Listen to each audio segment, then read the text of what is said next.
Hai YouTubers, seperti yang kita ketahui bahwa tumbuhan adalah jenis makhluk hidup yang sudah ada di bumi ini sejauh sebelum adanya manusia. Oleh karena itu, bisa dikatakan bahwa tumbuhan adalah makhluk hidup tertua yang menghuni dunia ini. Jika melihat tumbuhan, kita pasti akan menganggapnya sebagai makhluk hidup yang tidak bisa melakukan apa-apa. Untuk itu kita hanya bisa memandang sebuah tanaman sebagai benda mati yang tidak mampu melakukan apapun selain tumbuh lebih tinggi, dimakan, dan layu dengan sendirinya. Namun, pernyataan tersebut merupakan sebuah asumsi atau dugaan yang salah. Diketahui bahwa sebuah tumbuhan bisa melakukan hal-hal luar biasa dan juga menakjubkan. Dan berikut daftar hal luar biasa yang bisa dilakukan oleh sebuah tanaman. Mengirimkan sinyal SOS. Jika kita dalam keadaan berbahaya dan berada jauh di tengah hutan terpencil, maka kita bisa berpikir bahwa akan sangat sulit untuk meminta bantuan ataupun pertolongan. Namun hal tersebut tidak demikian terjadi pada sebuah tanaman yang terserang oleh hewan herbivora. Diketahui bahwa sebuah tanaman jelas bukan tidak berdaya ketika harus menyerang serangga herbivora. Beberapa tanaman di dunia ini memiliki garis pertahanan yang cukup mengesankan agar tidak dimakan oleh hewan herbivora. Saat sebuah tanaman merasa sedang dimakan, maka mereka akan melepaskan bahan kimia ke udara yang menarik musuh alami serangga untuk menyerang. Setelah musuh alami dari serangga atau hewan herbivora tersebut masuk, tanaman yang merasa terancam tadi akan secara otomatis terselamatkan. Hutan yang terbuat dari satu pohon. Seperti yang kita ketahui bahwa alam yang ada di dunia ini penuh dengan berbagai kejutan. Salah satunya adalah sebuah pohon yang berhasil membentuk sebuah hutan yang cukup lebat. Diketahui bahwa pohon tersebut adalah sebuah pohon mete terbesar di dunia dan berhasil ditemukan di kota Natal, Brazil oleh para peneliti. Ditanam pada tahun 1888 oleh seorang nelayan setempat, pohon ini memiliki luas sekitar 7.500 meter persegi dan memiliki keliling sekitar 500 meter. Pohon mete Natal saat ini memegang rekor dunia Guinness untuk pohon mete terbesar di dunia. Para peneliti mengatakan bahwa pohon satu ini memiliki dua sifat genetik yang tidak biasa dan inilah yang menyebabkan dapat tumbuh seperti itu. Sifat yang pertama adalah cabang pohon satu ini tumbuh ke samping dan bukan ke atas. Kemudian cabang-cabang yang tumbuh di samping pada akhirnya menjadi begitu berat hingga menyentuh tanah dan bertunas. Setelah bertunas kemudian mulai tumbuh ke atas seolah-olah itu adalah pohon baru. Selama masa panen, diperkirakan pohon tersebut menghasilkan lebih dari 60.000 buah jambu mete. Berkomunikasi melalui roots. Seperti yang kita ketahui bahwa sebuah tumbuhan atau pohon akan bergoyang ketika tertiup oleh angin. Diketahui bahwa hal tersebut merupakan sebuah komunikasi yang dilakukan oleh para tumbuhan. Para peneliti telah menemukan bahwa tumbuhan memiliki kemampuan untuk berkomunikasi dengan jaringan bawah tanah yang terbuat dari jamur. Satu studi menemukan bahwa tanaman atau pohon yang terhubung melalui jaringan jamur dapat mentransfer nutrisi satu sama lain. Seorang peneliti dari University of British Columbia pertama kali menemukan bukti tersebut. Selain itu, ia juga percaya bahwa pohon yang lebih besar mentransfer nutrisi ke anakan yang lebih kecil untuk membantu mereka bertahan hidup. Tidak hanya itu, mereka juga dapat merusak tanaman yang tidak disukai dengan menyebarkan bahan kimia beracun melalui jamur. Pando, raksasa terkapar. Pando adalah salah satu contoh utama tentang bagaimana alam dapat mengacaukan pikiran seseorang ketika memikirkan bagaimana seharusnya sebuah pohon dapat terlihat. Terletak di Hutan Nasional Fish Lake di Utah, Pando tampak seperti 47.000 pohon aspen yang menjulang tinggi. Namun batang sebenarnya adalah bagian dari sistem akar raksasa yang sama dan setiap batang pada pohon satu ini secara genetik identik dengan batang berikutnya. Pando sendiri bereproduksi secara aseksual dengan hanya menumbuhkan batang baru. Diketahui bahwa Pando mencakup sekitar 107 hektar dengan berat mencapai 6.615 ton.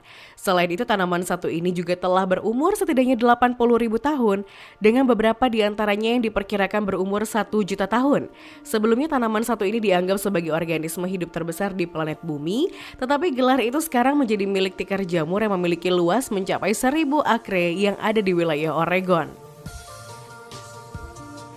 Tanaman yang punya indera penciuman. Jika mengatakan tentang makhluk hidup yang memiliki indera penciuman yang tajam, maka kita pasti akan memikirkan hewan bernama anjing ataupun hiu. Hal ini dikarenakan kedua hewan tersebut memiliki penciuman yang sangat tajam. Namun pada kenyataannya sebuah tanaman juga memiliki indera penciuman yang sangat tajam. Menurut seorang ahli botani bernama Daniel Jamovets, tanaman dapat mengetahui kapan buahnya matang, ketika tanaman di dekatnya ditebang atau ketika tanaman yang berada di dekatnya dimakan oleh serangga atau hewan lainnya. Anggur parasit berduri dodar sebenarnya salah satu tanaman yang dapat mengendus tanaman tomat. Oleh karena itu para penanam tomat tidak terlalu menyukai tumbuhan satu ini. Seorang ahli biologi bernama Dr. Consuelo Moraes melakukan sebuah percobaan di mana dia meletakkan tanaman tomat palsu dan pot kosong di kedua sisi tanaman merambat yang sedang tumbuh. Diketahui bahwa tanaman rambat tersebut tidak tumbuh ke arah pot atau ke arah manapun. Namun ketika ia meletakkan tanaman tomat asli di samping tanaman merambat tersebut, tanaman itu langsung tumbuh ke arahnya.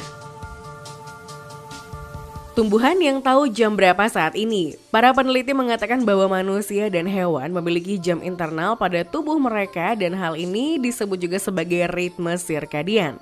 Namun jam tersebut juga ternyata dimiliki oleh sebuah tanaman atau tumbuhan. Hal ini berarti bahwa tumbuhan dapat mempersiapkan diri untuk waktu-waktu tertentu seperti halnya manusia dan juga hewan.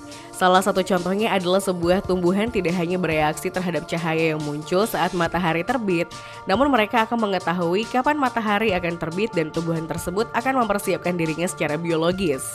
Para ilmuwan dari University of Cambridge menemukan bahwa tanaman menggunakan gula yang mereka hasilkan untuk menjaga waktu. Gula ini membantu mengatur gen yang bertanggung jawab atas ritme sirkadian dari tanaman itu sendiri. Lebah berkafein. Para peneliti mengatakan bahwa sekitar 55% tumbuhan berbunga menghasilkan kafein dalam nektarnya. Hal inilah yang membuat para lebah ketagihan akan tumbuhan berbunga yang memiliki nektar berkafein tinggi. Diketahui bahwa lebah cenderung pergi ke nektar berkafein dan mereka sangat senang karena hal tersebut. Dalam sebuah eksperimen, para peneliti mengisi 2 wadah dengan nektar dan menambahkan kafein ke salah satunya. Lebah yang meminum nektar berkafein lebih mungkin melakukan tarian bergoyang-goyang untuk lebah lain saat kembali ke sarang mereka. Ini adalah cara mereka untuk memberitahukan lebah yang lain tentang kualitas dan lokasi nektar yang mereka temukan. Nektar berkafein menyebabkan lebah menari lebih bersemangat dan menunjukkan bahwa kualitas nektar tersebut lebih baik dari yang ada di sekitarnya. Tanpa salju, tidak ada gandum. Para peneliti mengatakan bahwa tanaman gandum tidak akan tumbuh subur jika tidak ada salju. Hal ini dikarenakan salah satu jenis gandum yang disebut sebagai gandum musim dingin akan sangat bergantung pada salju untuk bertahan hidup daripada hujan yang lebat. Diketahui bahwa salju membantu tanah mempertahankan kelembaban dan juga mengisolasi gandum, serta tanah dari hawa dingin. Tanpa salju, hawa dingin akan merusak akar tanaman gandum jenis ini yang rapuh dan tanaman akan layu, serta mati seolah-olah berada dalam cuaca yang panas dan kering. Tumbuhan bisa melihat?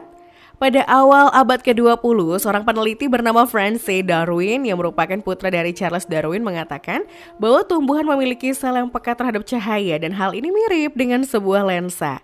Kemudian di tahun 2017 yang lalu, 2 orang ilmuwan tumbuhan bernama František Baluška dan Stefano Mancius menunjukkan bahwa bakteri sel tunggal tertentu dapat berfungsi mirip dengan ocellus dalam mendeteksi cahaya. Selain itu ada juga bukti dari tanaman seperti kubis yang dapat menghasilkan protein untuk bintik mata. Ini adalah mata yang sangat sederhana yang biasa ditemukan pada organisme bersel tunggal seperti alga. Merasakan bahaya asing. Para peneliti mengatakan bahwa sebuah tanaman bernama roket laut yang terlihat unik dan cukup aneh serta mampu tumbuh di pasir pantai adalah sebuah tanaman yang mampu merasakan sebuah cahaya. Dengan hal tersebut, tanaman berjenis sawi ini cukup pilih-pilih tentang tumbuhan yang berada di dekatnya. Jika roket laut merasakan bahwa tanaman yang tumbuh di dekatnya tidak berhubungan, maka tumbuhan ini akan menumbuhkan akar yang secara agresif menyedot nutrisi di dalam tanah. Namun jika tanaman yang dimaksud adalah kerabat, maka roket laut menahan diri dari penghisapan hara yang agresif.